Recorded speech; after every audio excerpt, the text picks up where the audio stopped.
Praise the lord పిల్లలు, అందరూ బాగున్నారా? వెరీ గుడ్ పిల్లలు. మరి ఈరోజు కార్యక్రమం చూడటానికి రెడీ అయ్యారా? మరి ప్రతి వారం ఈ కార్యక్రమం చూస్తున్నారా పిల్లలు? ఒట్టిగా చూడటమేనా, ఏమన్నా నేర్చుకుంటున్నారా? వెరీ గుడ్ పిల్లలు. దేవుని వాక్యం మనం బాగా నేర్చుకుంటే దేవుడు మనకి ఎప్పుడు తోడుగా ఉంటాడు కదా పిల్లలు. మరి ఈ కార్యక్రమాన్ని ప్రార్థనతో స్టార్ట్ చేసుకుందామా? అందరూ తలలు వంచి కళ్ళు మూసుకొని చేతులు జోడించి కళ్ళు మూసుకోండి, ప్రార్థన చేసుకుందాం. పరిశుద్ధుడా యేసయ్య, మరి ఈ సమయంలో ఈ కార్యక్రమం చూడటానికి దేవా మరి మీరందరికీ సహాయం చేసినందుకే నీకే వందనాలు, స్తోత్రాలు. ఈ కార్యక్రమం చూస్తున్న ప్రతి ఒక్కరికి దేవా మీరు ఇది ఆశీర్వాదకరంగా మార్చండి దేవా. ప్రతి ఒక్కరి జీవితాల్లో దేవా ఈ వాక్యం అనే విత్తనం నాటబడి నూరంతలుగా ఫలించినట్లుగా వారు పెద్దవారైనప్పుడు దేవా నీ మార్గం నుండి తొలగిపోకుండా సహాయం చేసి నడిపించమని యేసు నామమున అడిగి వేడుకొంచున్నాం తండ్రి, ఆమేన్ ఆమేన్. వెరీ గుడ్ పిల్లలు. మరి సండే స్కూల్ కార్యక్రమాన్ని స్టార్ట్ చేసుకుందామా? మరి ఫస్ట్ యాక్షన్ సాంగ్ అంటే మనకి చాలా ఇష్టం కదా, యాక్షన్ సాంగ్ చూద్దామా పిల్లలు? యేసయ్య నామాన్ని ప్రకటించాలి అనేటువంటి ఈ పాటను మనము హిందీలో చూద్దామా? అందరు రెడీ అయినా? మీరందరూ కూడా మీ ఫ్రెండ్స్తో కలిసి యాక్షన్ చేస్తూ పాట పాడుతూ చూడండి, సరేనా పిల్లలు?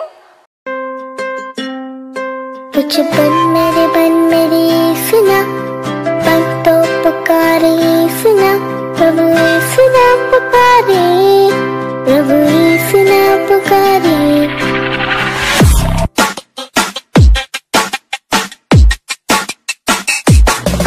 भज मन मेरे सुना, मन तो पुकारे सुना, प्रभु सुना पुकारे, प्रभु सुना पुकारे। भज मन मेरे सुना, मन तो पुकारे सुना, प्रभु सुना पुकारे, प्रभु सुना पुकारे, प्रभु सुना पुकारे, प्रभु सुना पुकारे।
भज मन मेरे सुना, मन तो पुकारे सुना, प्रभु सुना पुकारे, प्रभु सुना पुकारे।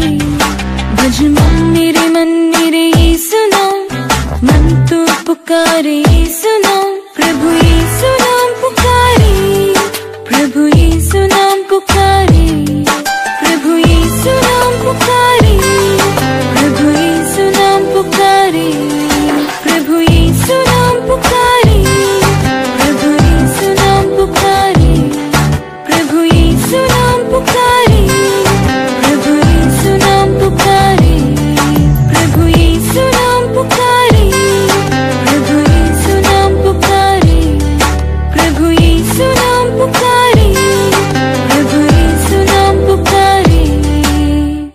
పాట చూశారు కదా, మరి ఏంటి యేసయ్య నామాన్ని ఎంత గొప్పతనం ఉంది కదా యేసయ్య నామంలో.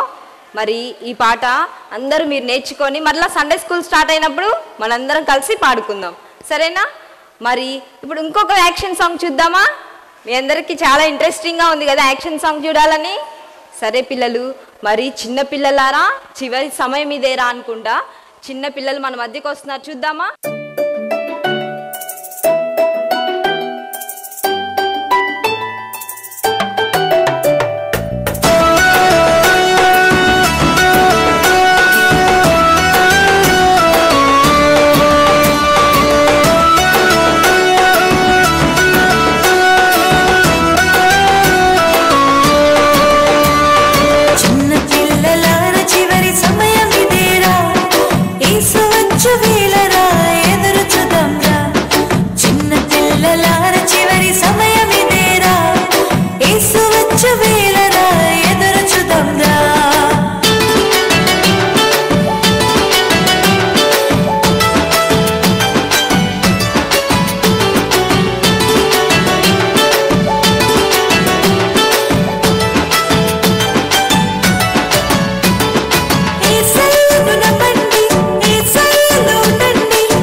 చూశారు కదా పిల్లలు, బాగుందా సాంగ్? అంటే చివరి సమయం ఇదేరా, అంటే యేసయ్య రాకడ సమయం చాలా దగ్గరగా ఉంది కదా పిల్లలు. మనం యేసయ్య ఎప్పుడు వచ్చినా కూడా మనం సిద్ధంగా ఉండాలి కదా పిల్లలు. సిద్ధంగా ఉంటారా? సిద్ధంగా ఉండటం అంటే ఏంటి?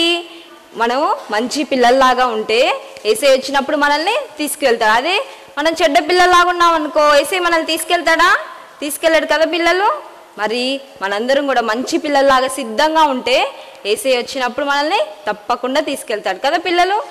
వెరీ గుడ్ పిల్లలు. పిల్లలు, జర్నీ అంటే మీకు ఎంతమందికి తెలుసు? జర్నీ అంటే ఏంటి? మనం ఒక ప్రదేశం నుంచి ఇంకో ప్రదేశానికి ఒక కార్లో కానీ బస్సులో కానీ ట్రైన్లో వెళ్తే దాన్ని జర్నీ అంటాం కదా. అయితే మనం మీకు జర్నీ చేయటం ఎవరితో కలిసి జర్నీ చేయటం ఇష్టం? మమ్మీ డాడీతో, లేకపోతే అక్క చెల్లి అన్న తమ్ముడు వీళ్ళతో కలిసి జర్నీ చేయటం చాలా ఇష్టం కదా. మరి ఒక ఆయనంట యేసయ్యతో కలిసి జర్నీ చేశాడంట. చూద్దామా పిల్లలు? మనం కూడా మన జీవితంలో యేసయ్యతో కలిసి జర్నీ చేస్తూ ఉంటాం, కానీ అప్పుడప్పుడు యేసయ్యని వదిలేస్తూ ఉంటాం కదా పిల్లలు. మరి ఈ వ్యక్తి మరి తన జీవితంలో యేసయ్యని ఎక్కడెక్కడ వదిలేశాడో, ఎప్పుడు మళ్ళా యేసయ్య దగ్గరికి చేరాడో లేదో చూద్దామా?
వ్యక్తి తన జీవితంలో తను డ్రైవింగ్ చేసేటప్పుడు ఈ లోకాన్నంతటిని తన జీవితంలోకి ఆహ్వానించాడు కదా.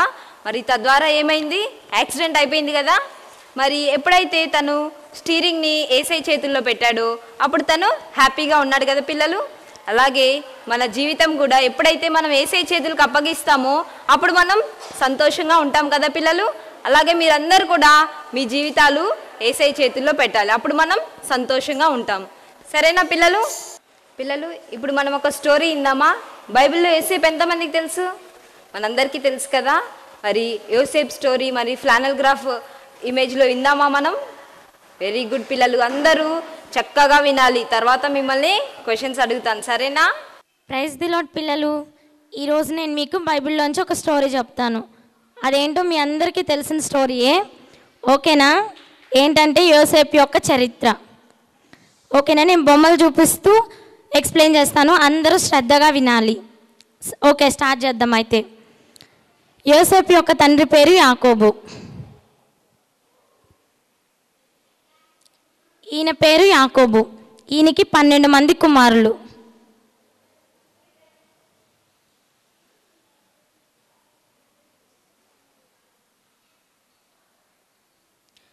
వారిలో 11వ వాడు యోసేపు.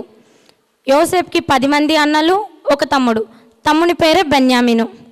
తండ్రి అయిన యాకోబు యోసేపుని ప్రేమించి ఒక విచిత్రమైన నిలువుటంగిని కుట్టిస్తారు. ఇదే పిల్లలు ఆ విచిత్రమైన నిలువుటంగి చూశారుగా.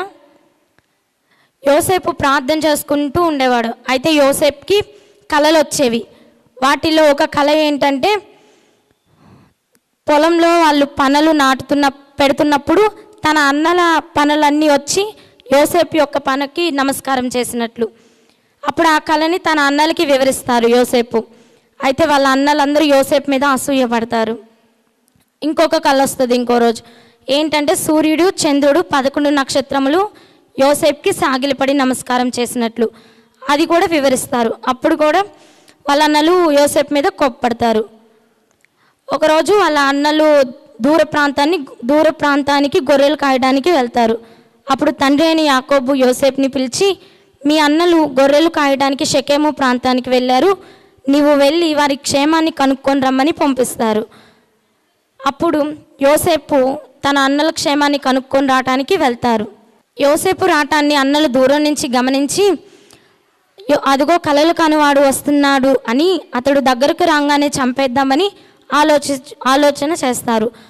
అప్పుడు యోసేపు దగ్గరికి రాగానే వాళ్ళ అన్నలందరూ యోసేపుని కొట్టి తనకున్న విచిత్రమైన నిలువుటంగిని తీసేసి అతను అటుగా వస్తున్న ఐగుప్తీయులకు అమ్మేస్తారు. చూశారు కదా పిల్లలు, విచిత్రమైన నిలువుటంగిని తీసేసి అటుగా వస్తున్న ఐగుప్తీయులకు అమ్మేశారు. ఐగుప్తీయులు వాళ్ళు యోసేపుని తీసుకొని ఐగుప్తు దేశానికి వెళ్ళిపోతారు. అప్పుడు మిగతా 10 మంది అన్నలు యోసేపు యొక్క విచిత్రమైన నిలువుటంగిని తీసుకొని దానికి రక్తాన్ని రాసి తండ్రి అయిన యాకోబు దగ్గరికి వెళ్ళి, యోసేపుని నువ్వు మా దగ్గరికి క్షేమాన్ని కనుక్కొని రమ్మని పంపించావు కదా, తను మా దగ్గరికి వచ్చేటప్పుడు ఒక క్రూర మృగం అతన్ని తినేసిందని చెప్తారు.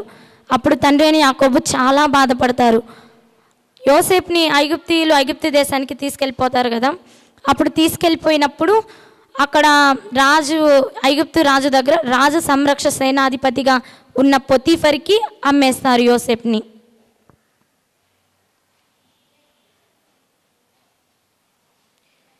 ఇదిగోండి పిల్లలు, ఈయనే పొతీఫర్.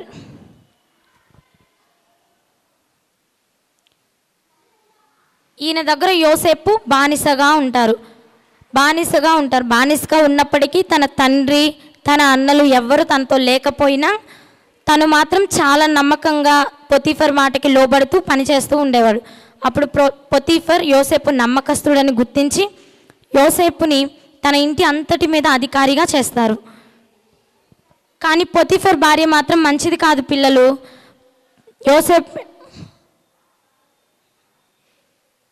ఈమె పొతీఫర్ భార్య. చూశారు కదా పిల్లలు, ఈమె పొతీఫర్ భార్య. ఈమె యోసేపు మీద అబద్ధాలు చెప్పి నిందలు వేసి యోసేపుని చెరసాల్లో వేయించింది. చూడండి పిల్లలు, యోసేపు చెరసాల్లో ఉన్నారు. ఇదే చెరసాల్లో యోసేపుతో పాటు పానదాయకుడు భక్షకారుడు కూడా ఉంటారు.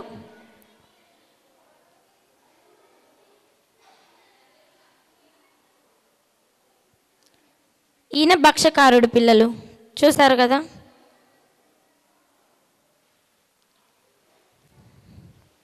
ఈయన పానదాయకుడు. అయితే వీరు చెరసాల్లో ఉన్నప్పుడు వీరిద్దరికీ కలలు వస్తాయి. ఏమనంటే పానదాయకుడికేమో 3 ద్రాక్ష తీగలు పిండి రాజుకి ద్రాక్ష రసాన్ని ఇస్తున్నట్లు, భక్ష్యకారుడికేమో 3 పిండి వంటలు గల గంపలు తన తల మీద ఉన్నట్లు, పక్షులు వచ్చి ఆ గంపల్లో ఉన్న ఆహారాన్ని తినేస్తున్నట్లు. అప్పుడు ఈ కలల భావం యోసేపు చెప్తారు. ఏమని అంటే, పానదాయకుడికి వచ్చిన కళని బట్టి పానదాయకునితో నీకు 3 రోజుల్లో ఉద్యోగం వస్తుంది, నువ్వు మరలా రాజుకి ద్రాక్షారసాన్ని ఇస్తావని చెప్తారు. భక్ష్యకారుడికేమో నిన్ను 3 రోజుల్లో ఉరితీస్తారని చెప్తారు. యోసేపు చెప్పినట్లుగానే 3 రోజుల్లో పానదాయకుడికి ఉద్యోగం వస్తుంది, రాజుకి ద్రాక్షారసాన్ని మరలా ఇస్తారు. భక్ష్యకారుణ్ణి 3 రోజుల్లో ఉరితీస్తారు. ఈయన ఐగుప్తు రాజు, ఇతని పేరే ఫరో. కొన్ని రోజులు అయిన తర్వాత ఈయనకి కళలు వస్తాయి అన్నమాట. అయితే ఆ కళలకి భావం చెప్పమని ఆ రాజ్యంలో ఉన్న వారందరినీ పండితుల్ని పిలిచి అడుగుతారు. ఎవ్వరు చెప్పలేకపోతారు. అప్పుడు పానదాయకుడు రాజు దగ్గరికి వచ్చి, రాజా నీ కళలకు భావం చెప్పే ఒక అతను ఉన్నారు, యోసేపు అనే ఒక వ్యక్తి ఇప్పుడు చెరసాల్లో ఉన్నారు రాజా, అతను చెప్పగలడని చెప్తారు. అప్పుడు రాజు చెరసాల్లో నుండి యోసేపుని పిలిపించమని ఆజ్ఞయిస్తారు. చెరసాల్లో ఉన్న యోసేపుని ఇప్పుడు రాజు దగ్గరికి పిలుస్తారు.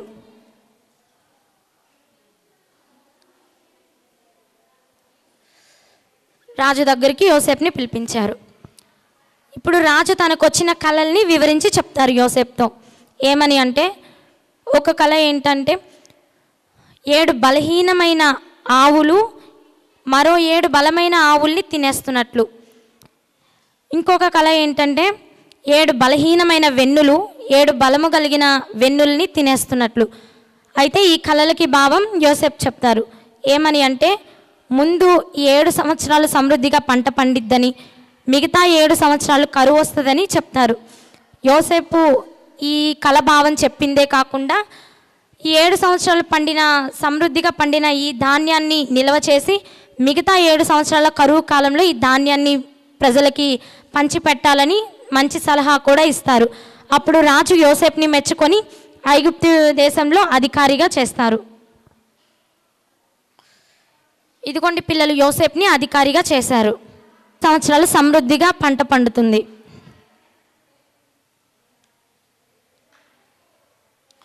ఏడు సంవత్సరాలు సమృద్ధిగా పంట పండిన పంటని నిల్వ చేస్తున్నారు. ఇదిగోండి పిల్లలు, చూశారు కదా, 7 సంవత్సరాల పండిన పంటని నిల్వ చేస్తున్నారు. ఇప్పుడు 7 సంవత్సరాలు కరువు కాలం. ఈ కరువు కాలంలో ముందు 7 సంవత్సరాలు నిల్వ చేసిన ఆహారాన్ని ప్రజలకి పంచిపెడతారు.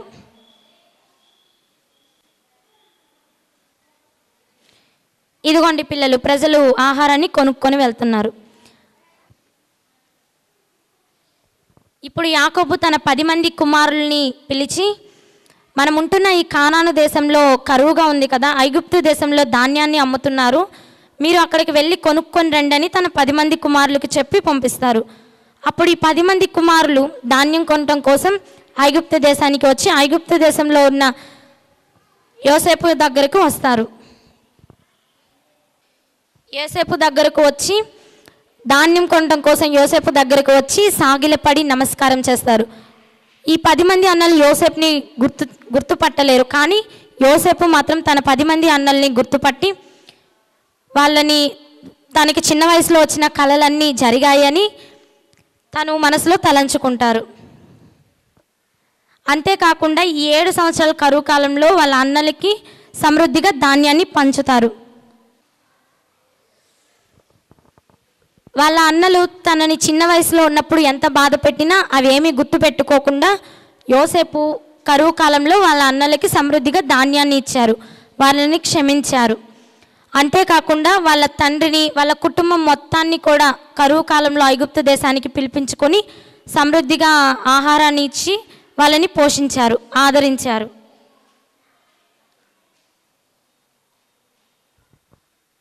ఇదిగోండి పిల్లలు, చూశారు కదా, సమృద్ధిగా వారికి ఆహారాన్ని పంచిపెట్టారు. ఓకే పిల్లలు, అయితే ఈ కథను బట్టి మనం ఏం నేర్చుకున్నాము? యోసేపు ఏ పరిస్థితుల్లో ఉన్నా దేవుణ్ణి విడిచిపెట్టకుండా ప్రార్థన చేస్తూ ఉండేవాడు. దేవుడు కూడా యోసేపుని విడిచిపెట్టకుండా యోసేపు ఎక్కడున్నా దేవుడు యోసేపుని ఆశీర్వదిస్తూ వచ్చారు. అలాగే మనం ఏ పరిస్థితుల్లో ఉన్నా కూడా ఎక్కడున్నా కూడా దేవుణ్ణి ప్రార్థన చేసుకుంటూ ఉండాలి. దేవుడు కూడా మనకి సహాయం చేస్తూ ఉంటారు. అంతేకాకుండా యోసేపు తన అన్నలు తన మీద చిన్న వయసులో ఎంత బాధ పెట్టినా కూడా తను మాత్రం గుర్తుపెట్టుకోకుండా వాళ్ళని క్షమించి కరువు కాలంలో ఆదరించి వాళ్ళకి ధాన్యాన్ని సమృద్ధిగా ఇచ్చి పోషించారు. అలాగే మనం కూడా మన మీద ఎవరైనా బాధ పెట్టినా మనం వాళ్ళని క్షమించి వాళ్ళకి సమృద్ధిగా వాళ్ళకి అవసరమైనప్పుడు సహాయం చేయాలి. ఓకే పిల్లలు, ప్రైజ్ ది లార్డ్, బాయ్ పిల్లలు. విన్నారు కదా పిల్లలు, స్టోరీ బాగుందా? మరి యోసేపు ఎంత చక్కగా వాళ్ళ అన్నలు చెడుతనం చేసినా కూడా మరి యోసేపు మంచి బిడ్డలాగా ఉన్నాడు కదా. మరి ఎక్కడికి వెళ్ళినా పోతీఫర్ ఇంట్లో ఉన్నా చెరసాల్లో ఉన్నా ఎలా ఉన్నాడు? దేవుని బిడ్డలాగా నడుచుకున్నాడు కదా. యేసయ్య తోడుగా ఉన్నాడు కదా. మరి ఇప్పుడు ఒక కంటత వాక్యం నేర్చుకుందామా? కీర్తనలు. అందరు మీ బైబిల్స్ తీసుకోండి ఒకసారి. బైబిల్స్ తీసుకొని కీర్తనలు ఎంతమందికి తెలుసు? సెంటర్లో ఉంటుంది కదా, తీయండి. పేజ్ నంబర్ 515 తీసారా? కీర్తనలు 119వ అధ్యాయము 11వ వచనము. సరేనా పిల్లలు? ఏముంది అక్కడ? నీ ఎదుట నేను పాపము చేయకుండానట్లు నా హృదయంలో నీ వాక్యమును ఉంచుకొని ఉన్నాను. మనం పాపం చేయకుండా ఉండాలంటే మన హృదయంలో ఏముండాలి? దేవుని వాక్యం ఉండాలి కదా పిల్లలు. మరి ఒకసారి అందరు చెప్పండి నాతో పాటు. నీ ఎదుట నేను పాపము చేయకుండానట్లు నా హృదయంలో నీ వాక్యము ఉంచుకొని ఉన్నాను. కీర్తనలు 119 11వ వచనం. వెరీ గుడ్ పిల్లలు. మీరు కంటత వాక్యాలన్నీ నేర్చుకోండి. సండే స్కూల్కి వచ్చినప్పుడు మరి ఇవన్నీ అప్పచెప్పాలి. సరేనా పిల్లలు? ఇప్పుడు మరి ఇంకొక స్కిట్ చూద్దామా? మీరందరూ చాలా ఇంట్రెస్టింగ్గా చూస్తున్నారు కదా. మరి ఇంకొక స్కిట్ చూద్దాం ఇప్పుడు. సరేనా పిల్లలు? పిల్లలు, మనం ఎవరిని ఫాలో అవ్వాలి? నేటి దినాల్లో కొంతమంది ఫేస్బుక్ని, కొంతమంది వాట్సాప్ని, కొంతమంది అందులో ఉన్న ట్రెండ్ని ఫాలో అవుతూ ఉంటారు. మరి మన మధ్యలో ఉన్న కొంతమంది ఫ్రెండ్స్ యేసయ్యని ఫాలో అవ్వాలని అనుకుంటున్నారంట. మరి వాళ్ళు యేసయ్యని ఎలా ఫాలో అయ్యారో, చివరి వరకు యేసయ్యతో ఉన్నారో లేదో ఈ స్కిట్ ద్వారా చూద్దాం. యేసయ్యా స్తోత్రం స్తోత్రం, నా లైఫ్ మొత్తం నిన్ను ఫాలో అయ్యేలాగా హెల్ప్ చేయండి. యేసునామంలో వేడుకుంటున్నాం తండ్రి, ఆమేన్. నా ప్రియ కుమార్తె నన్ను వెంబడింపుము.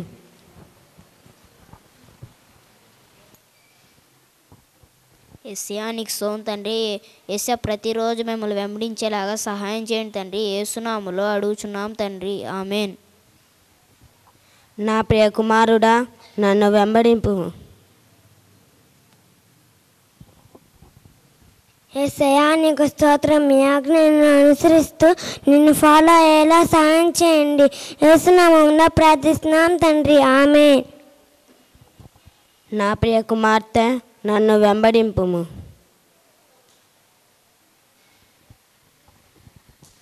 యేసయ్యా స్తోత్రం. యేసయ్యా నేను నీ మార్గంలో నుంచి తప్పిపోకుండా సహాయం చేయండి. యేసయ్యా ఆది నుంచి అంతం వరకు నిన్ను వెంబడించేలా సహాయం చేయండి. యేసయ్యా యేసునామములో అడిగి వేడుకుంటున్నాం తండ్రి, ఆమేన్.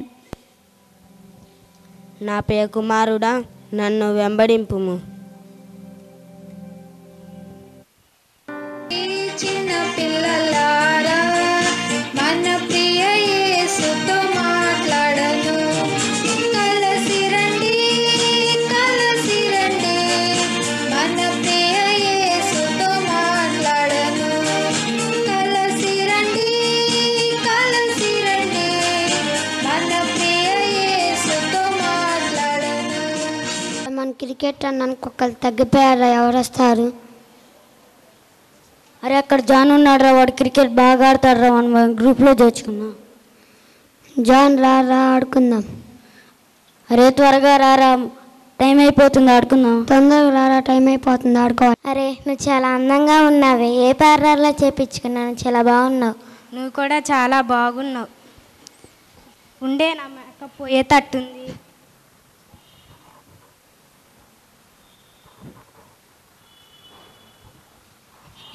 అమ్మాయి చూడే మేకప్ లేదు, ఏం లేదు, అంత చండాలంగా ఉందో. నీకు నా మేకప్ కిట్ ఇచ్చి నేను చాలా అందంగా తయారు చేస్తాను రా. రే తిండిపోద్దాం కొత్త ఎపిసోడ్ వచ్చిందారా? వచ్చింది రా చూద్దాం. అరే అభిని కూడా పిలుద్దాం రా. పిలువురా. అరే అభి తిండిపోద్దాం కొత్త ఎపిసోడ్ అంటరా, దారా. రేపు దారా టైం అవుతుంది తొందరగా.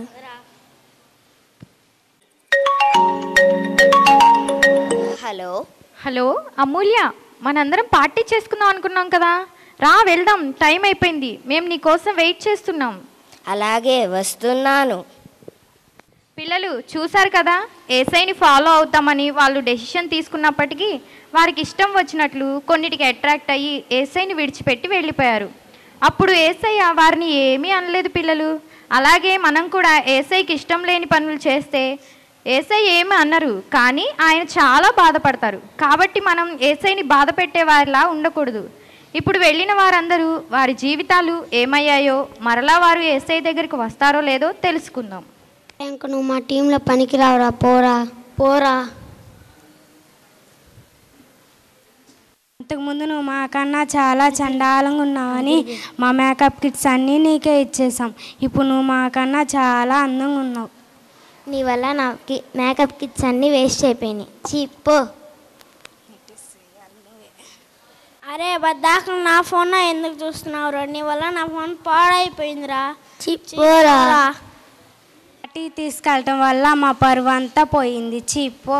నువ్వు ఇంత పూర్ పీపుల్ అని తెలిస్తే మా టీంలో కూడా చేర్చుకునే వాళ్ళం. పో.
నన్ను కోరుకున్నావు,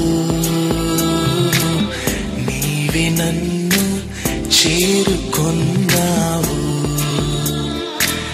నీవే నన్ను విడిపించావు,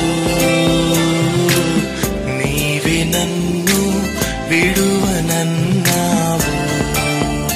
ఎంత ప్రేమ యేసయ్యా, ప్రేమ నీదయా, ఎంత ప్రేమ యేసయ్యా, వింత ప్రేమ నీదయా.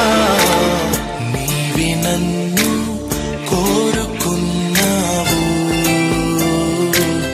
నీవే నన్ను చేరుకున్నావు. చూసారా పిల్లలు, మన ఫ్రెండ్స్ అందరూ మనల్ని విడిచిపెట్టి వెళ్ళినా ఏసై మనల్ని ఎప్పటికీ విడవరు. మనం ఏసైని ఫాలో అయ్యేటప్పుడు ఈ లోకంలో అనేకమైన వాటికి అట్రాక్ట్ అవుతూ ఉంటాం. కొంతమంది గేమ్స్కి, కొంతమంది ఫోన్స్కి అట్రాక్ట్ అవుతూ ఉంటారు. ఏసైని విడిచిపెట్టి ఆయన్ని బాధ పెడుతూ ఉంటాం. కానీ ఆయన మనల్ని విడిచిపెట్టకుండా మన బాధలో కూడా మనకి ఓదార్పునిస్తారు, మనకన్నిటిని తుడిచి సంతోషాన్ని ఇస్తారు. కాబట్టి మనం ఈ లోక ఆశలన్నింటినీ విడిచిపెట్టి ఏసైని ఫాలో అవ్వాలి. మరి మీరు కూడా ఏసైని ఫాలో అవుతారా? పిల్లలు స్కిట్ చూశారు కదా, మరి వాళ్ళందరూ ఏసైని ఫాలో అవుతూ ఉన్నారు. మధ్య మధ్యలో వెళ్ళిపోయారు కదా, మరలా వాళ్ళు ఏసై దగ్గరికి వచ్చినప్పుడు ఏసై వాళ్ళని క్షమించి చేర్చుకున్నాడు కదా పిల్లలు. మరి మనం ఏదైనా తప్పు చేసినప్పుడు ఏసైని క్షమించమని అడిగితే దేవుడు మనల్ని క్షమిస్తాడు కదా పిల్లలు. వెరీ గుడ్ పిల్లలు. మరి ఈ కార్యక్రమం మొత్తం బాగా ఎంజాయ్ చేశారు కదా మీరు. ప్రార్థనతో ఈ కార్యక్రమాన్ని ముగించుకుందామా? అందరూ చేతులు మోకరించి చేతులు జోడించి కళ్ళు మూసుకోనండి, ప్రార్థన చేసుకుందాం. యేసయ్యా నీకు స్తోత్రం. యేసయ్యా సండే స్కూల్ని మంచిగా జరిగించినందుకు మీకు స్తోత్రములు. మా సండే స్కూల్ పిల్లలందరినీ టీచర్స్ని దీవించండి. ఈ సండే స్కూల్ చూస్తున్న వాళ్ళందరినీ దీవించండి. యోసేపు వల్లే మేము కూడా నీకు మంచి బిడ్డలుగా ఉండడానికి సహాయం చేయండి. యేసుక్రీస్తు నామములో అడిగి వేడుకుంటున్నాము తండ్రి, ఆమెన్. పిల్లలు మరి స్కిట్స్ మరి యాక్షన్ సాంగ్స్ అన్నీ చూశారు కదా. మళ్ళీ నెక్స్ట్ వీక్ ఇంకా మంచి మంచి యాక్షన్ సాంగ్స్తో స్కిట్స్తో మరి మీ ముందుకు వచ్చేస్తాం. అంతవరకు యేసయ్య కృప మీ అందరికీ తోడైండును గాక. ఆమెన్.